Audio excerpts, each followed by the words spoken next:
Langit di atas bukit hitam itu meretak samar, seakan menahan nafas sebelum badai. Angin panas menyapu dari segala arah, membawa aroma belerang, abu, dan darah. Di puncak reruntuhan batu yang menjulang, Aris berdiri tegak. Tubuhnya dibalut jubah pelindung bercorak emas hitam, bercampur debu dan noda luka. Tangannya menggenggam tombak kencana jagat yang mulai bergetar pelan, seolah merespon takdir yang mendekat. Mulai dari depan, datang sosok yang kuat. Dan aku mengenali energi ini. Gumam Aris pelan, nyaris tidak terdengar. Sorot matanya tajam, menembus kabut lembut yang turun di daratan tandus. Suasana sunyi, hanya bisikan api dan dentingan halus dari energi yang menabrak satu sama lain jauh di cakrawala. Dari belakang, ada kekuatan lain yang belum aku pahami, tapi ini terasa begitu akrab. Aris menutup matanya sejenak, mencoba membaca ritme aura yang datang dari gelombang pasang. Ini bukanlah iblis biasa, dan juga bukanlah iblis jati. Namun, ini kekuatan suci, namun juga kelam. Bingung aku. Di belakang Aris, 5 orang berdiri berbaris tidak jauh, lelah tetapi tidak gentar. Putra Sidan yang kini kembali ke dalam wujud manusianya sedang menajamkan kuku-kuku besinya. Sorot matanya liar namun penuh tekad. Sudah cukup untuk bersembunyi. Aku lebih suka mati bertarung daripada diburu seperti tikus. Wirakusuma berdiri dengan tombaknya yang bergetar. Aku merasakan tekanan dari depan dan belakang. Ini bukan pengemungan biasa. Ini bisa menjadi sesuatu yang tidak bisa kita hindari. Sekarang, apa yang akan kita lakukan, Res? Bayu Sagara menarik nafas panjang, lalu melepaskan sedikit teriak air dari tangannya untuk menenangkan energi di sekitarnya. Kabut racun ini tidak akan bertahan lama. Kita harus siap saat langit mulai terbuka. Mahisa Anabrang berdiri tenang di sudut. Tubuhnya samar dalam bayangan. Dari mata hitamnya memancar sorot dingin, tapi nafasnya menunjukkan kelelahan. Aku bisa membuka lorong bayangan untuk kabur, tapi hanya bisa mengangkut 2 orang. Jadi, kita akan bertarung. Aku tidak akan pergi sendirian. Aris masih belum menjawab. Ia masih menatap ke langit. Kedua arah yang saling mengunci mereka seperti rahang monster. Lalu tiba-tiba, suara lirih terdengar dari Ratna Dewi yang tengah duduk bersila memanggil para roh leluhurnya. Para roh leluhur berkata, pertempuran akan datang dari 3 penjuru, tapi satu adalah jembatan, mungkin yang lainnya adalah pisau.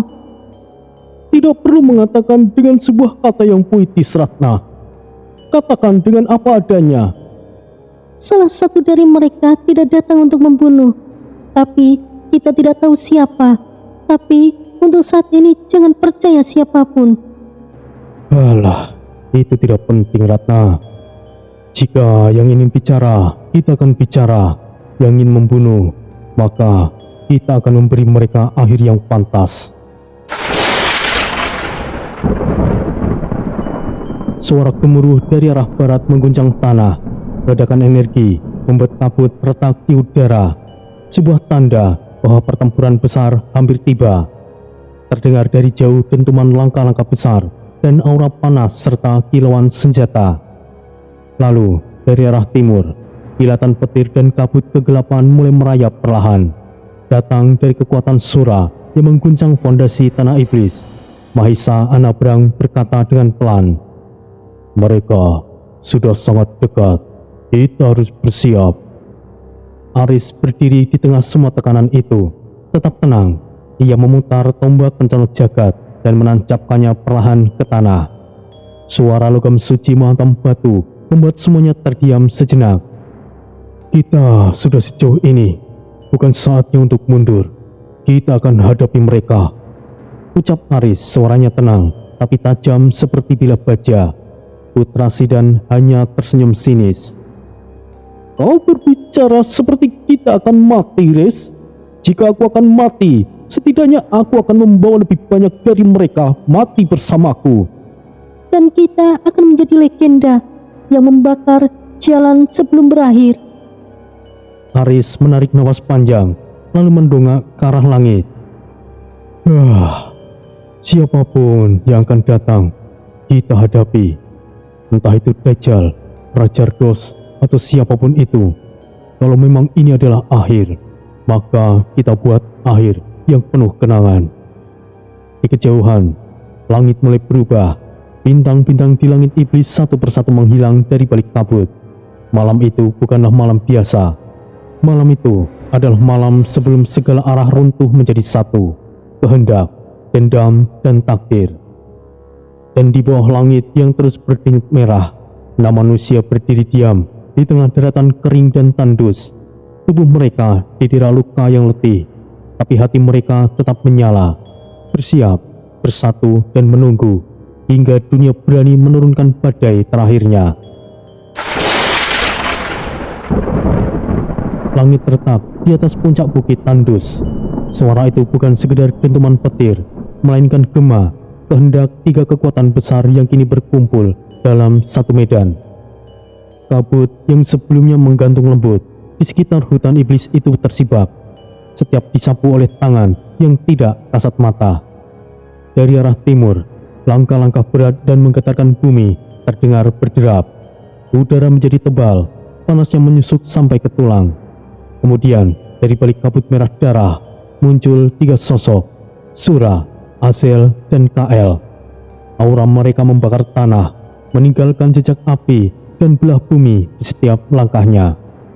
Sura melangkah paling depan, jubah hitamnya berkibar, menari-nari di atas udara panas yang mendidih. Matanya menyala merah, tubuhnya seolah diselimuti oleh bayangan iblis. Ia tidak membawa senjata, karena seluruh tubuhnya adalah senjata. Di sebelahnya, Azel melangkah dengan tubuh tegap dan wajah yang dingin. Luka pertarungannya dengan Aris masih membekas samar, namun auranya tidak menurun sedikit pun. Ia menunduk pada Sura dengan penuh hormat, lalu menatap ke depan pada Aris dan rombongannya. Di sisi lain, Kael mengambang sedikit dari tanah. Energinya bergetar memutar, seolah ruang di sekitarnya ditarik oleh diputar berulang-ulang. Wajahnya tenang, tapi tangannya telah mengepal dengan rapat, siap untuk menghancurkan. Tiren datang menyusul, berjalan di belakang mereka. Meskipun masih belum sepenuhnya pulih, aura sihirnya tetap meliuk tajam di sekeliling tubuhnya. Ia menyapu pandang ke arah bukit, lalu berbisik dengan lirih. Di sana, manusia itu, apakah Aris? Sura mengangkat tangannya dan menghentikan langkahnya. Tahan di sini semuanya. Kita sudah sampai. Lihatlah, manusia-manusia terakhir yang cukup bodoh untuk berani datang ke alam ini. Azel mencibir. Apakah yang kita tunggu? Atau mungkin aku boleh langsung melumat mereka, Tuan?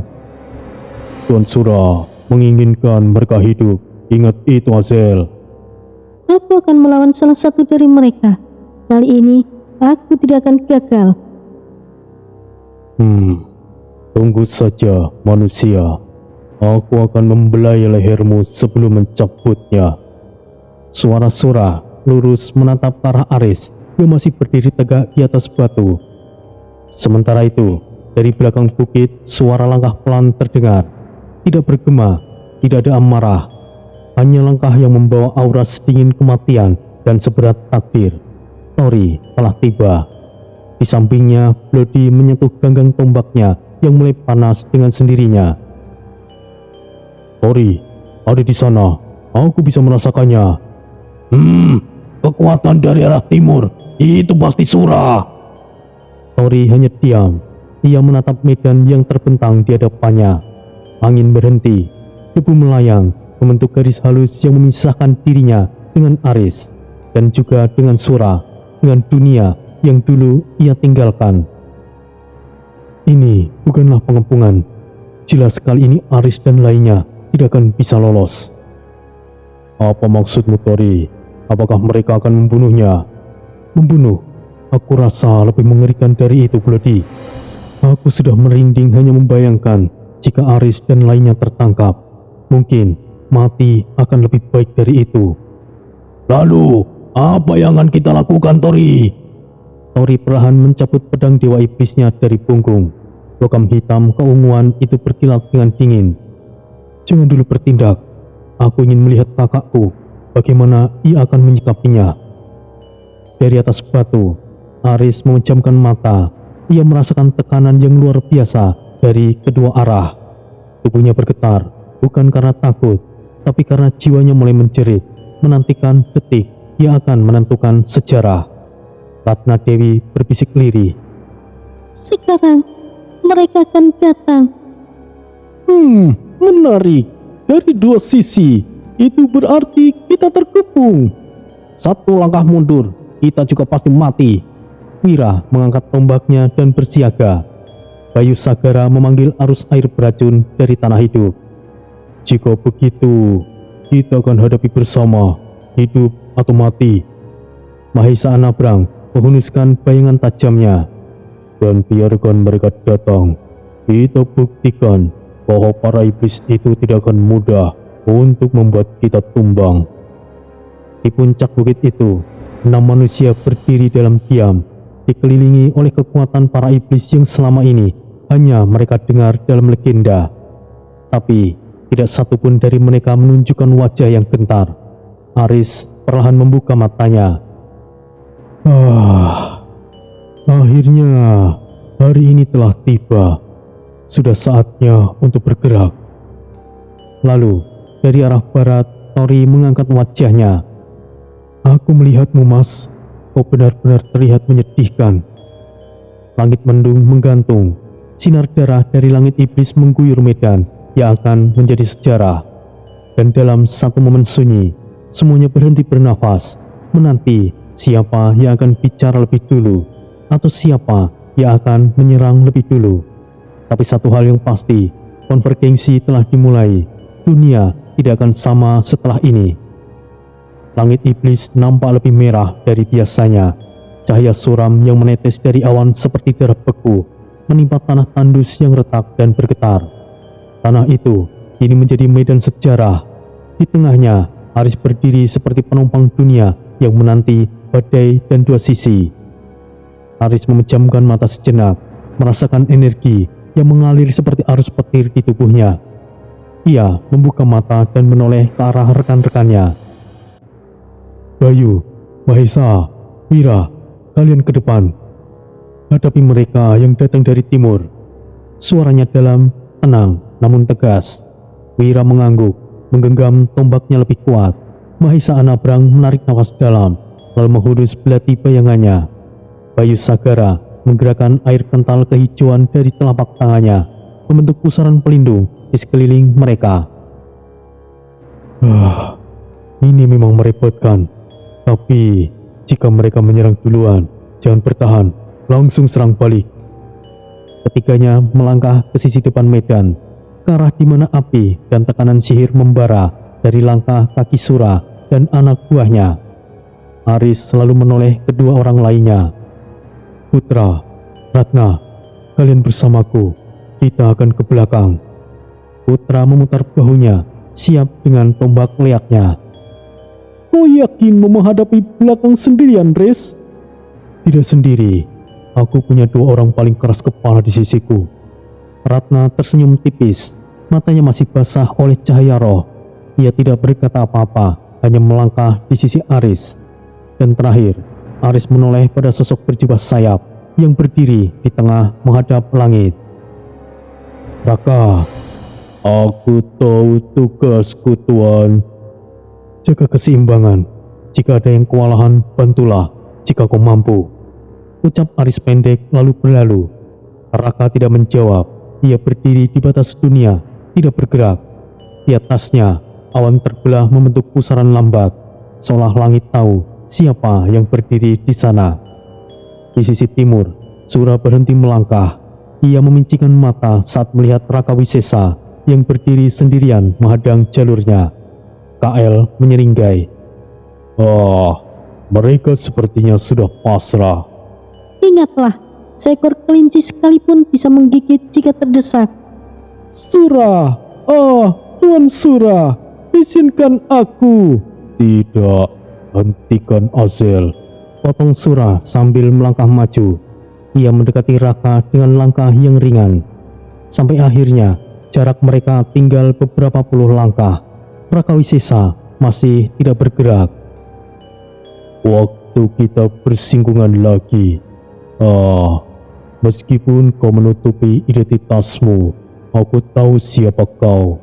Jadi sekarang kau menjadi pengasuh manusia. Jangan bicara seolah kau mengenalku, iblis laknat. Kau jauh berubah. Perkembanganmu begitu pesat, Dajjal. Apa kau masih setia menjaga keseimbangan? Bahkan setelah semua makhluk melupakannya, bahkan alam dewa tutup mata, kau hanyalah bidak. Apa pedulimu soal itu, iblis laknat? Apa yang kau lakukan dan apa yang aku lakukan itu urusanku. Jika ia bergerak, hancurkan. Jika tidak, biarkan dia diam. Kita akan ke depan. Bisik Sura menoleh ke arah Azel dan Kael. Maaf tuanku, apakah ini tindakan pengecut? Tidak, tindakan ini bijaksana, Kael. Sementara itu, di sisi barat, langkah Tori terdengar perlahan. Setiap jejak kakinya menancap seperti paku takdir bumi. Debu pelan-pelan naik di sekelilingnya. Aura dingin menggelayuti setiap hembusan nafasnya. Aris, Putra, dan Ratna berjalan mendekat, saling sejajar. Ketiganya berhenti ketika Tori hanya tinggal belasan meter. Tori mendongak, sorot matanya bertemu dengan Aris. Aris menajamkan tatapannya. Iladalah, energi ini terasa sangat familiar. Oh, apakah kau tahu siapa dia, Aris? Mungkin saja Putra, sepertinya aku pernah bertemu. Jangan bilang, dia adalah... Tori mengangkat tangannya dan memotong ucapan Ratna. Kalian benar-benar nekat datang kemari. Siapa kau itu? Kau bicara seolah-olah mengenalku.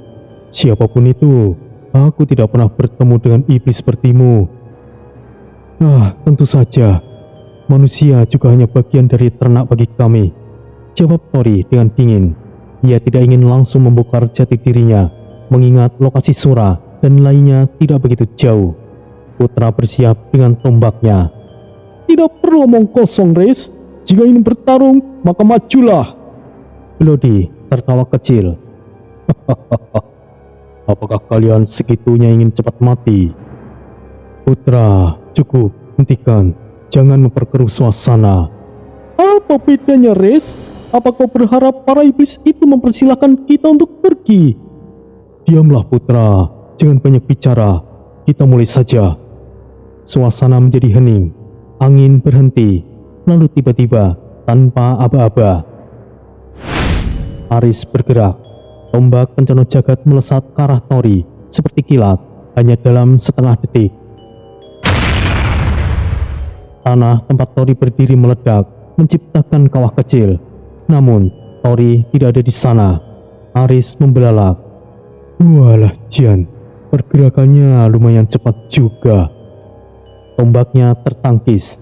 Tori muncul di samping, pedang iblisnya mengarah lurus, tapi ditahan oleh tombak Aris. Keduanya saling mendorong, tanah bergetar di bawah kaki mereka. Putra Sidan dan Red Baron langsung bertarung. Tampak dan tombak liak saling menghantam dengan suara seperti logam berteriak. Ratna dan Bloody belum bergerak. Mereka saling menatap, seolah ada luka lama yang belum sembuh di antara tatapan mereka. Tori mendorong Aris ke belakang dan melompat mundur. Aris menyekat darah di tepi pelipisnya. Iladalah, kau lumayan cukup gesit.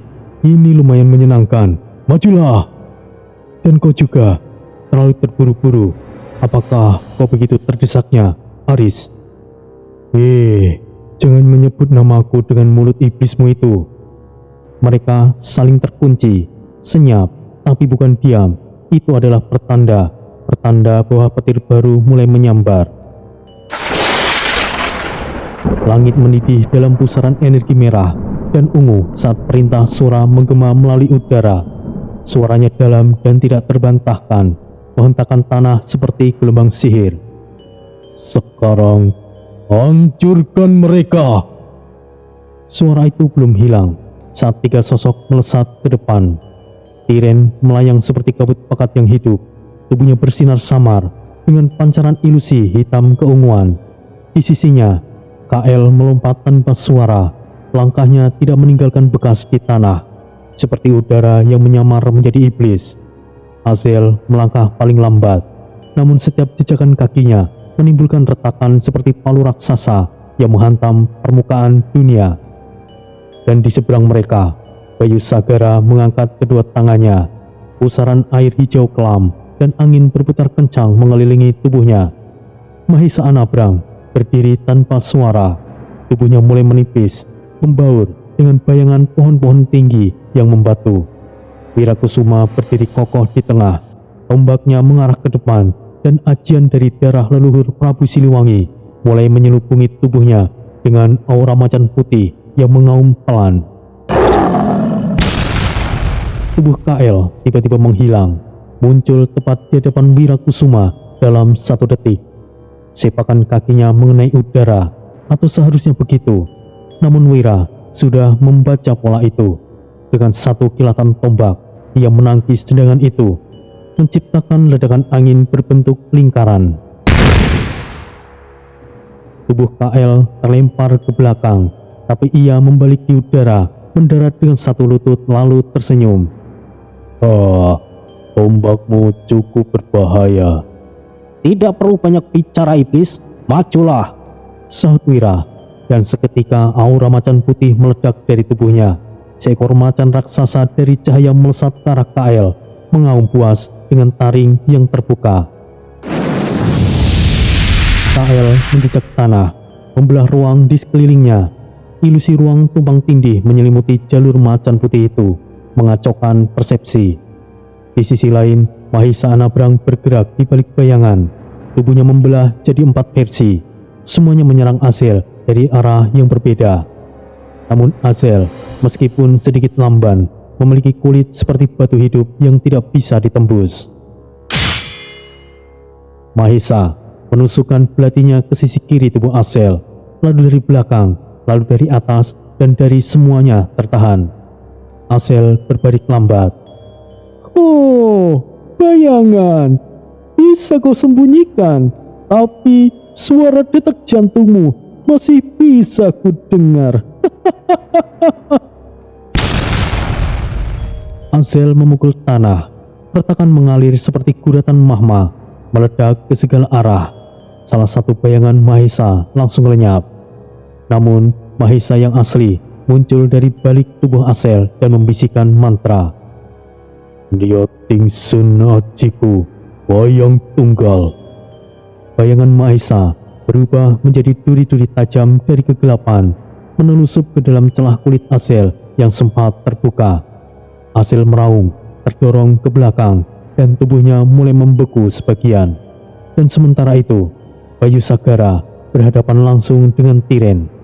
Udara menjadi basah dan berkilau, angin membentuk spiral.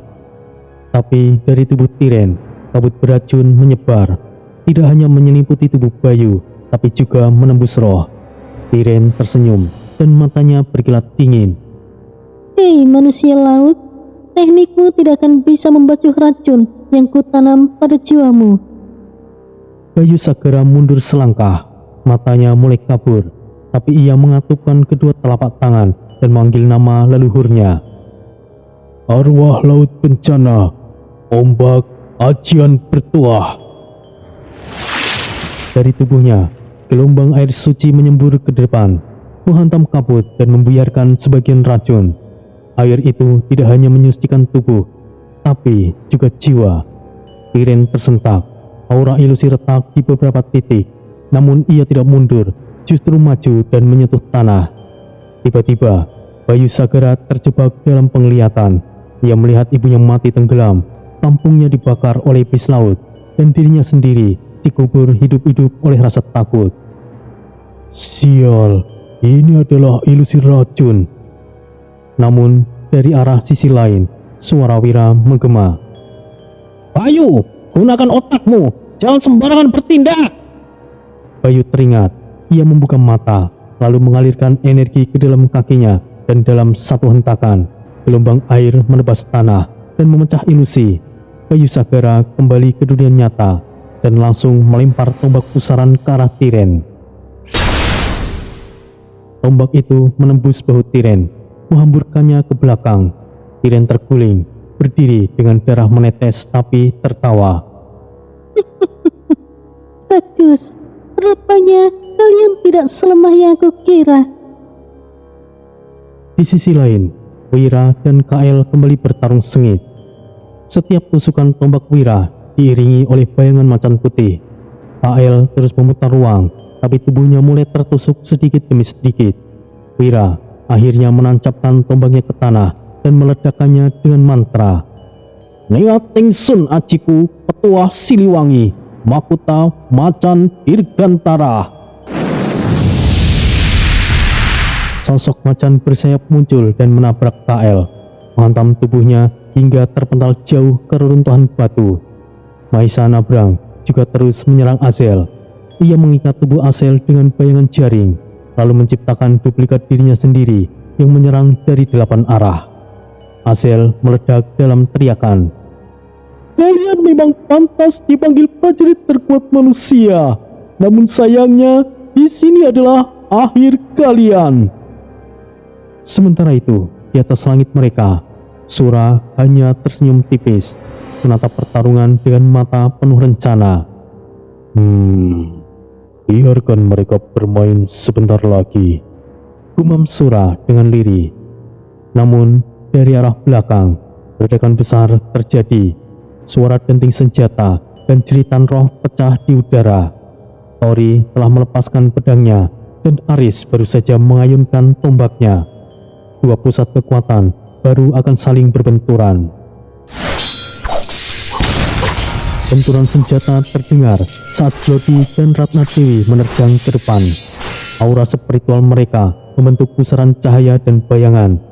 Aris berada di tengah, tubuhnya sudah menyatu dengan tombak pencono jagat, dan getaran senjata itu menyatu dengan denyut jiwanya.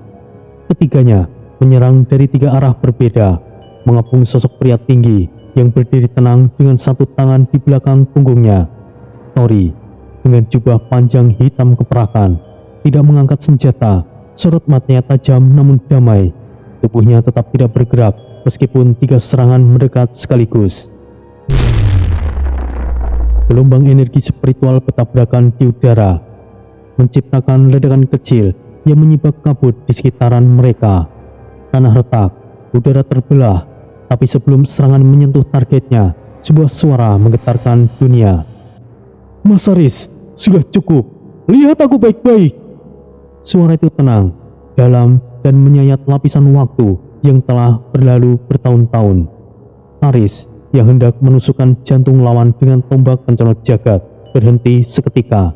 Tatapannya menajam, tubuhnya kaku, wajahnya menyiratkan kebingungan. Tori mengangkat tangan kirinya perlahan, lalu menyentuh wajahnya sendiri. Kabut hitam tipis yang menyamarkan wajahnya berdenyut sekali, lalu menghilang dalam kilauan cahaya ungu. Wajah aslinya muncul di balik ilusi itu. Wajah yang sangat ia dikenal, wajah yang pernah ia anggap sebagai adik. Aris langsung membeku dan nafasnya tercekat. Gila, Tori, benarkah kau Tori? Langit seolah membisu, kabut berhenti bergerak. Ratna dan Putra menghentikan langkah mereka. Masing-masing terbelalak, senjata masih terangkat setengah. Tori, dengan wajah lamanya, menatap langsung ke mata Aris. Tidak ada kebencian di sana, tidak ada pula penyesalan, hanya kekosongan yang dalam dan penuh makna. Aku tidak percaya. ternyata kau mengendalikan Troy, tapi wujudmu membuatku tidak mengenalimu, Tori. Aris mengendulkan genggaman tombaknya. Kau telah melakukan kesalahan besar, Mas. Kau seharusnya tahu, aku di sini karena suatu misi yang diberikan oleh Yang Togok. Apa yang kau lakukan di sini, Mas? Saut Tori dengan pelan. Tori, aku punya tujuanku sendiri. Putra masih mematung. Ratna memicingkan mata, seolah mencoba membaca lapisan roh di balik tubuh Tori. Dan sekarang mungkin ada harapan, tapi juga ada kekacauan. Mas Aris, kalian telah melakukan kesalahan besar. Apa yang kalian lakukan? Apa yang kalian pikirkan? Apakah kalian pikir bisa membunuh Dajjal di tempat seperti ini? Kau yang telah gegabah, Tori. Niatku memang membunuh Dajjal, tapi aku juga mencarimu. Kau tahu, ini adalah misi yang berbahaya. Sudah aku katakan dari awal, Mas Aris. Aku memiliki jiwa iblis. Aku aman di sini. Tapi tidak untukmu dan rekan-rekanmu. Apa yang sebenarnya kau pikirkan, Mas Aris? Di kejauhan, suara ledakan terdengar. Pertarungan antara pasukan Sura dan kelompok Bayu Sagara masih berlangsung. Di tempat mereka sendiri, waktu terasa membeku. Ratna Dewi menunduk perlahan. Suaranya pelan seperti angin di sela reruntuhan. Jika begitu, kau sekarang lawan kami atau bukan? Tori tidak langsung menjawab. Ia melangkah mendekati Aris. Langkahnya berat namun mantap. Aku di sini bukan untuk memerangi kalian. Aku ingin tahu kenapa kalian ada di tempat ini. Mas Aris, apa tujuanmu? Kenapa manusia seperti kalian masuk ke jantung dunia iblis? Aku rasa bukan karena untuk mencariku atau sekedar membunuh Dajjal. Kau seharusnya tahu, Mas. Dajjal tidak bisa dibunuh. Apa sebenarnya tujuanmu? Aris menatap mata Tori. Ketegangan kembali menggedap di udara. Tori, aku hanya ingin bicara dengan Dajjal, atau sekarang mungkin Sura. Ada sebuah kesepakatan. Kesepakatan dengan Dajjal? Apakah kau gila, Mas? Jika bisa bicara, maka akan kucoba. Tapi jika tidak, aku akan menyegelnya. Apakah kau bodoh, Mas? Kau tahu apa yang sedang kau lawan? Ia bukan lagi seperti dulu. Sura sekarang bukan hanya tubuh dan pikiran. Ia adalah kehendak api iblis itu sendiri. Menyegelnya. Dan kau pikir Sura akan diam begitu saja? Lalu, aku harus bagaimana, Tori? Menyerah? Menunggu ia menyerbu dunia atas? Menggulung umat manusia dengan api kehancuran? Tori terdiam. Ia tahu tentang itu. Ia pernah berada di dalamnya. Pernah hampir tenggelam. Putra Sidan akhirnya angkat bicara. Jika kau tidak di sini untuk melawan kami, sekarang kenapa kalian datang kemari? Tori memutar kepalanya, menatap putra dengan tajam. Karena aku hanya ingin memastikan siapa yang sebenarnya kalian incar. Jika tujuan kalian hanyalah Dajjal, maka kita punya satu musuh yang sama. Jika begitu, apakah kalian akan membantu kami? Saut Ratna. Belum tentu, itu tergantung padamu, Mas Aris. Alah, aku tidak akan membiarkan manusia lain mati karena kelalaianku, Tori, terutama dirimu. Jika begitu, pastikan niatmu tidak berubah, Mas. Karena ketika begitu kau mundur satu langkah, dunia ini akan binasa. Tujuan utamaku bukanlah Dajjal, kau itu tahu, Mas. Tapi karena kalian, sekarang semuanya menjadi berantakan. Ledakan kembali terdengar, lebih keras kali ini. Di kejauhan, aura hitam tercampur cahaya putih mulai bergulung seperti badai. Tori menghela nafas. Pertarungan belum selesai, tapi sebelum itu kita butuh keputusan. Apakah kita akan tetap saling menyerang atau melawan bersama? Aris menatap langit, lalu ke arah Sura di kejauhan dan kembali menatap Tori. Kita bicara setelah ini, Tori.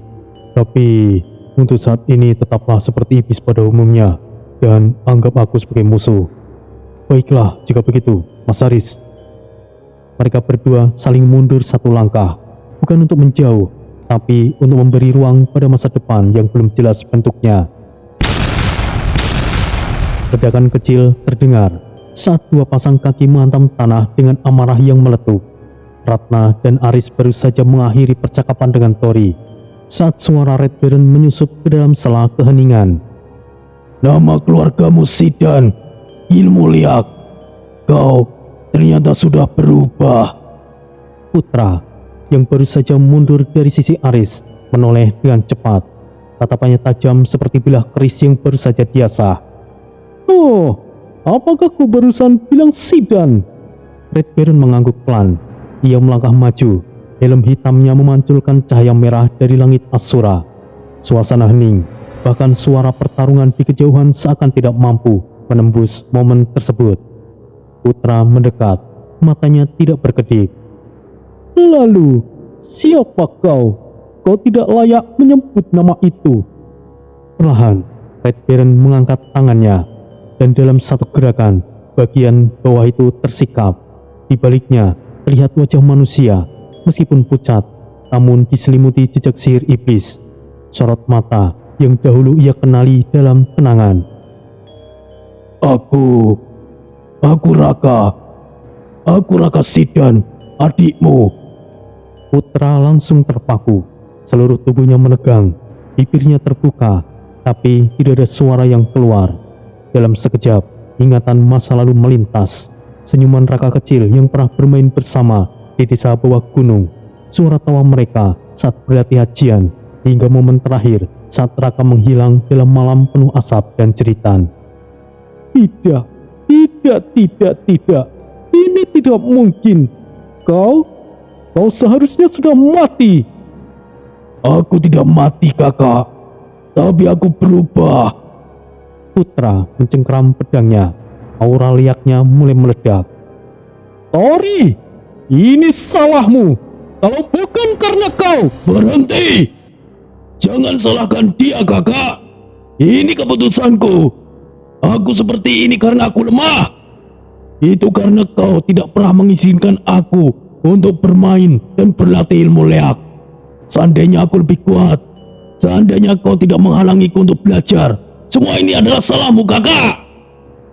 Putra melangkah mundur satu langkah, tapi amarahnya justru semakin menjadi-jadi. Tidak, aku hanya ingin melindungi dan tidak ingin kau terlibat dalam dunia yang kelam. Kakak hanya ingin kau hidup normal, Raka." Red Baron tidak gentar, ia melempar helmnya ke tanah. "Berhentilah mengatakan yang tidak berguna itu, kakak. Dunia ini telah berubah, aku juga berubah. Aku seharusnya mendapatkan hak warisan leluhur. Tidak seharusnya kau menghentikan takdirku." "Tidak, kau bukan lagi adikku. Aku tidak memiliki saudara iblis. Nah, lengkas!"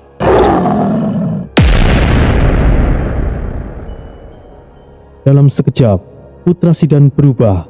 Tubuhnya membesar, kulitnya dilapisi bulu putih kemerahan, dan dua pedang melengkung muncul di tangan kanan dan kirinya. Leak harimau pedang, wujud puncak dari ajian ngalingkas yang telah disempurnakan. Suaranya menggeram rendah, tapi mata manusianya tetap basah. "Meskipun aku tidak mendapatkan petunjuk tentang perubahan leak, tapi aku memiliki darah leak, dan kini aku lengkas!" Red Baron memutar lengannya, dan tubuhnya diselimuti api iblis berwarna biru gelap. Otot-ototnya menegang, sayap hitam mencakar tubuh di punggungnya, dan dari tulang rusuknya muncul duri-duri hitam tajam, bentuk leak iblis penghakim. "Penghinaan! Leak adalah ilmu warisan leluhur yang suci. Kau telah menodainya, Raka. Kau bukan lagi adikku." Putra Sidan mengayun kedua pedangnya secara bersilang. Dua gelombang berbentuk X menghantam Red Baron. Red Baron terpental ke dalam batu besar, menghancurkannya dalam ledakan serpihan hitam. "Kau menyebut dirimu adikku, padahal kau bahkan tidak terlihat seperti manusia lagi," ucap Putra menyerang sekali lagi. Red Baron menangkis pukulan berikutnya dengan kampaknya. Suara benturan memekakkan telinga, membuat tanah di sekitar mereka bergetar. Aku tidak peduli bagaimana bentukku sekarang. Aku hidup karena kekuatan ini. Ilmu leak leluhur suci. Jangan bercanda. Leak adalah ilmu hitam. Tidak ada bedanya dengan energi iblis. Keduanya bertarung cepat. Serangan-serangan putra seperti badai pedang yang bergulung. Sementara Red Baron lebih defensif, namun tiap belasannya membawa gelombang tekanan iblis. Di kejauhan, Tori hanya mengamati tanpa ikut campur. Ia tahu pertarungan itu bukan soal menang dan kalah, tapi soal luka lama yang belum sembuh. Ratna menoleh ke arah Aris. Aris, apakah kita akan menghentikan mereka? Tidak, Ratna. Itu pertarungan mereka. Mereka harus menyelesaikan ini sendiri. Di tengah medan penuh reruntuhan, dua saudara itu terus bertarung. Darah mereka sama, tapi sekarang takdir mereka telah berbeda.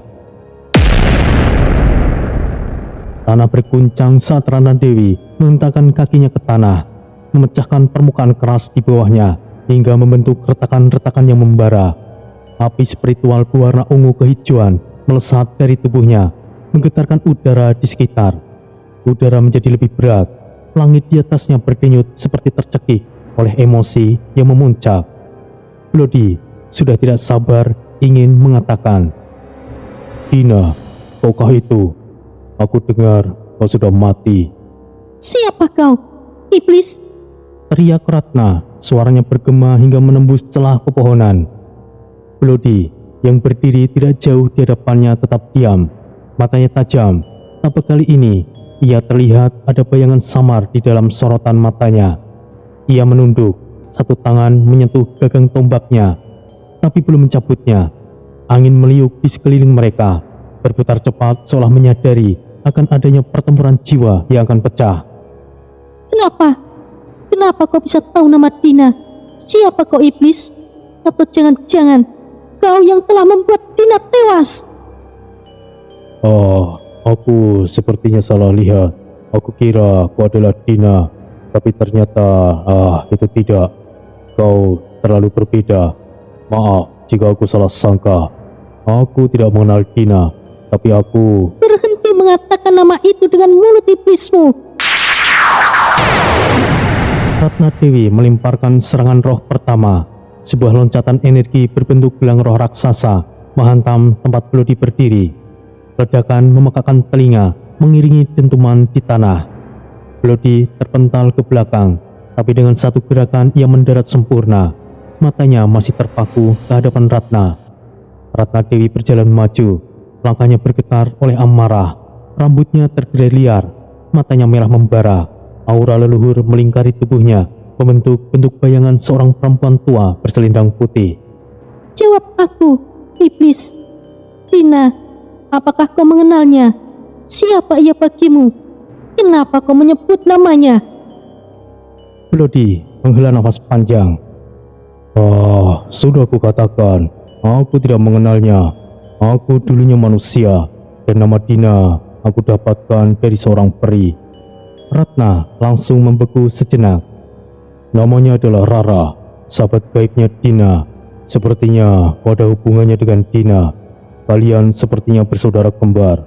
Kau tentunya tahu, Dina tewas karena kecelakaan di lab kampus. Jangan kami hitamkan diriku. Jangan bicara omong kosong. Meskipun apa yang kau katakan benar, aku tidak mempercayai iblis sepertimu. Jangan sebut-sebut dia seolah kau mengenalnya. Kau tidak tahu apapun. Ya, kan sudah aku bilang, aku memang tidak mengenalnya. Kemudian, dari balik udara yang bergetar, muncul sekilas gambaran. Dua gadis kecil berambut sama, menggunakan pakaian serupa, tapi salah satunya memudar dalam cahaya. Saat tersesat, satu lagi tetap tinggal. Dan kau benar, aku adalah saudara kembarnya. Bloody mengangkat wajahnya perlahan. Jadi, aku memang tidak salah. Kau memang Dina, atau mungkin bagian darinya. Ratna meraung. Tangan kanannya membentuk pusaran roh dan menebaskannya. Serangan itu menghantam tanah di sekitar Bloody. menciptakan kawah kecil. Darah keluar dari sudut bibir Ratna. Emosinya telah mengacaukan saluran energinya sendiri. Aku bukanlah dia. Dina menghilang karenaku, karena kita, karena... Lodi melangkah maju. Pelan, ia membuka pelindung bahu kirinya, memperlihatkan bekas luka simbolik yang membentuk huruf kuno. Dina pernah menyelamatkanku. Bukan diriku saat ini, tapi diriku yang lain, Rara, sahabat Dina. Penjelasannya panjang, dan kau punya aura yang sama, seakan jiwamu terbelah. Aku hanya ingin tahu, apakah kau adalah bagian yang tersisa darinya? Tutup mulutmu sebelum aku benar-benar membunuhmu. Tori yang berdiri tidak jauh dari sana memperhatikan keduanya. Ia hendak berbicara, tapi satu pandangannya pada Aris membuatnya menahan diri. Tori, biarkan mereka.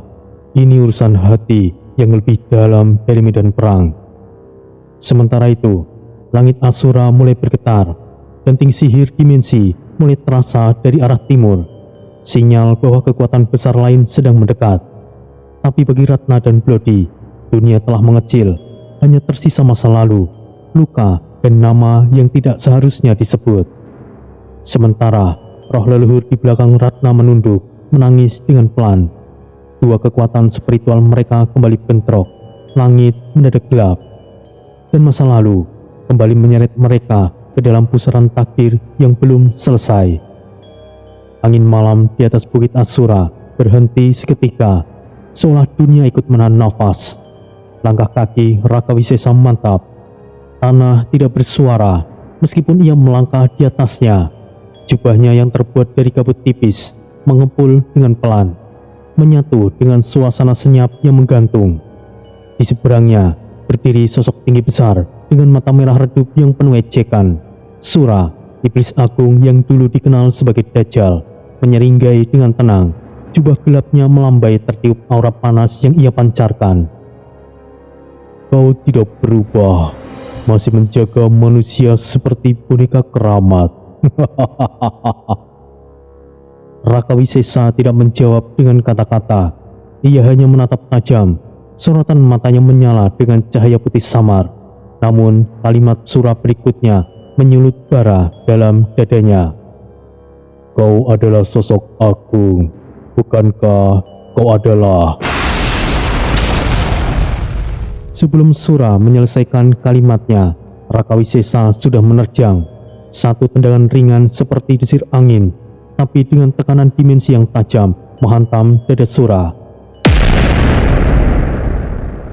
Sura terdorong ke belakang sejengkal, cukup untuk mengejutkan para iblis di sekitarnya. Kau lebih cepat dari yang aku duga.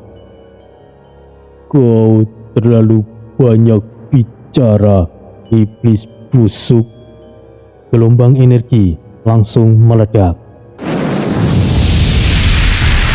Sura menghantam tanah dengan telapak tangannya, memunculkan lingkaran api hitam di bawah kaki Raka. Namun Raka Wisesa meloncat ringan ke udara dan mengangkat kedua tangannya. Niat Tingsun Ajiku Wasantoro Jagat.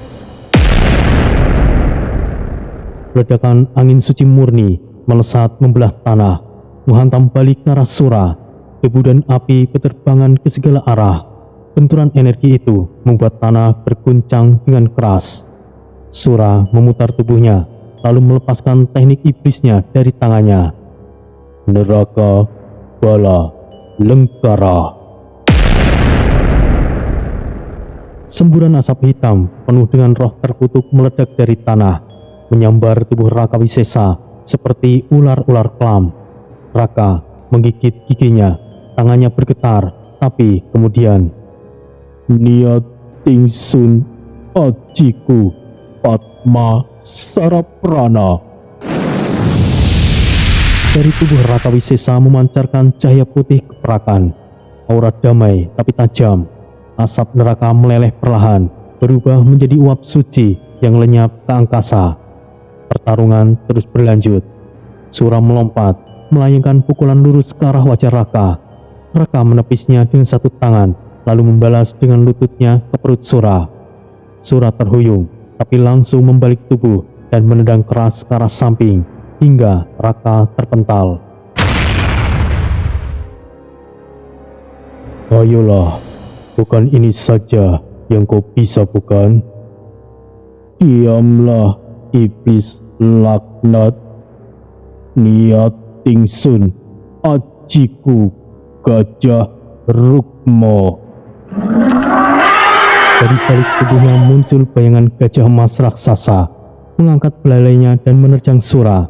Namun kali ini Sura bersiap. Ia menghentakkan kakinya, menciptakan medan gravitasi iblis yang menyerap segala daya serangan. Gajah emas dan medan iblis bertabrakan. Getaran menghancurkan pepohonan sekitar. Kabut di medan perang tersibak. Sura berjalan keluar dari kepulan asap.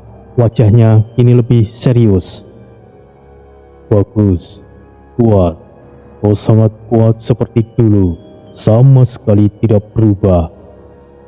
Dan seperti biasa, kau selalu banyak bicara, iblis laknat. Kau pikir manusia bisa menyelamatkan dunia ini? Tidak, tapi mereka bisa menjaga harapan itu tetap menyala. Mereka saling melesat, bertukar serangan seperti kilatan petir dan pusaran badai. Tendangan Raka dibarengi mantra suci. Ajiku Antaka Mantraweda.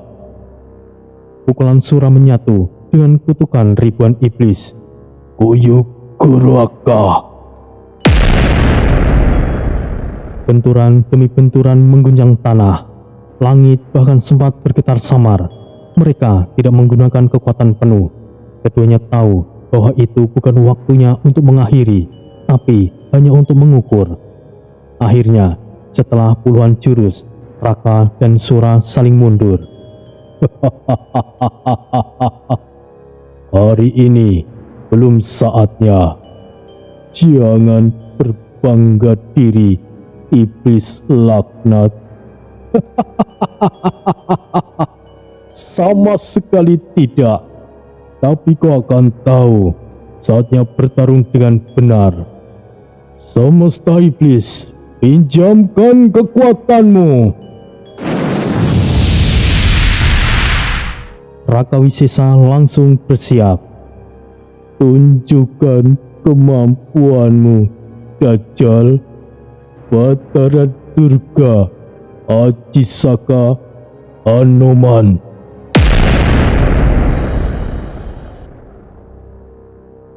Langkah Sura dan Raka Wisesa mantap.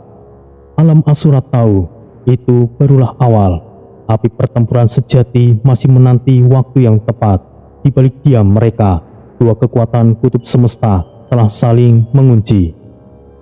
Langit alam iblis Asura nampak robek oleh kekuatan dua entitas luar biasa. Dari satu sisi, Sura sang Dajjal yang ingin menjadi raja dimensi, berdiri dengan tubuh yang mulai bersinar merah gelap, diselimuti asap pekat yang menjulang.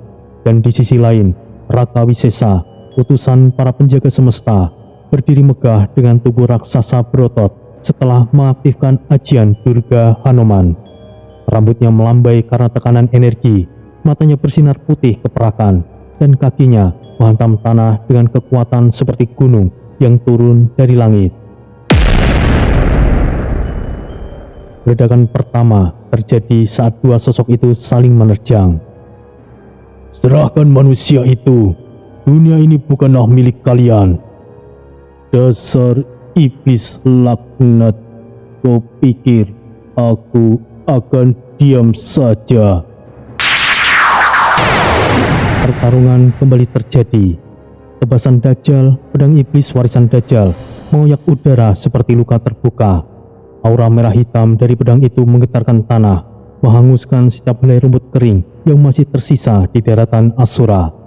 Namun, Raka Wisesa mengayunkan dua gada kecilnya, Gadar Variam, senjata kuno dari para dewa yang bisa menertakan sihir dan membelah kekuatan kegelapan. Satu ayunan, satu gelombang cahaya emas menyebar.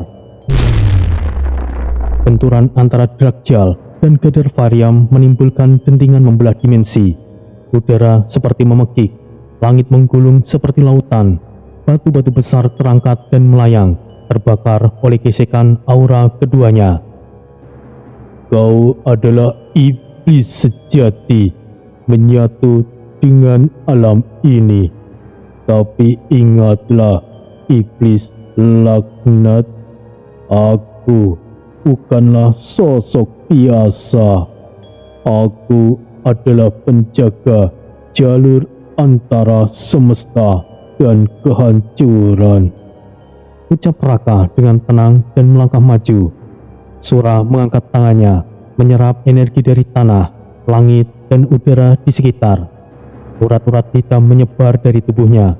Ia meledakkan kekuatan dalam tubuhnya, menyebabkan suara seperti petir bercampur biru gunung yang meletus.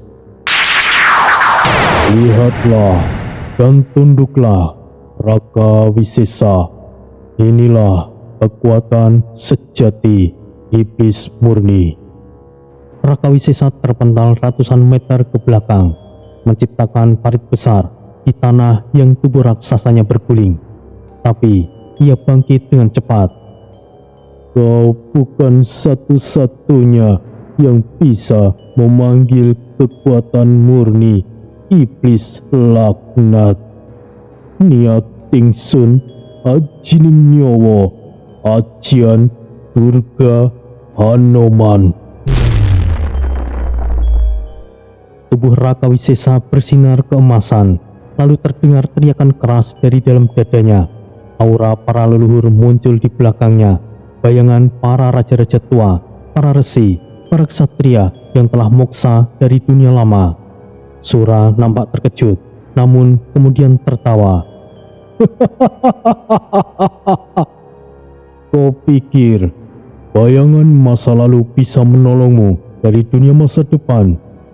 Iblis laknat, bayangan masa lalu adalah kekuatan masa depan, dan kau, Dajjal, adalah masa lalu yang tidak seharusnya ada di dunia manapun.